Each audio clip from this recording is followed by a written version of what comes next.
আসসালামু আলাইকুম। সুন্দর একটা অঙ্ক পাইছি, দেখেন অঙ্কটা।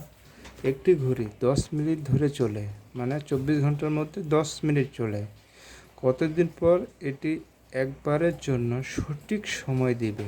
ঠিক আছে, এখন দেখেন 24 ঘন্টা কিন্তু একদিন। হ্যাঁ, তাহলে 24 ঘন্টা যদি আমাদের একদিন হয়, ঠিক আছে, তাহলে 24 ঘন্টা যদি তাহলে প্রতিদিন চলে কত, 10 মিনিট করে।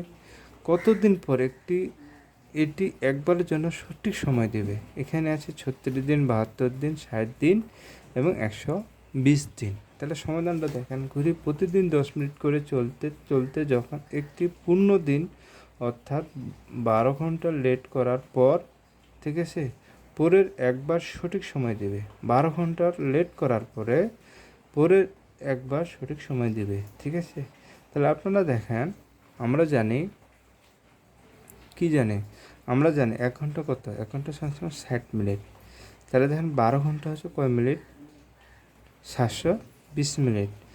12 ঘন্টা কত, 12 ঘন্টা হচ্ছে আমাদের 720 মিনিট। তাহলে 10 মিনিট ভর ধীরে চলে, 10 মিনিট ধীরে চলে একদিনে, 10 মিনিট ধীরে চলে একদিনে। ঠিক আছে, 10 মিনিট ধীরে ধরে একদিনে। ঠিক আছে, তাহলে একদিনে 1 মিনিট ধীরে চলে 1/10 এবং 720 মিনিট ধীরে চলে 720/10, অর্থাৎ 72 দিনে। ঠিক আছে, 72 দিনে। এটাই ছিল এই অঙ্কের সমাধান। ধন্যবাদ আপনাদের।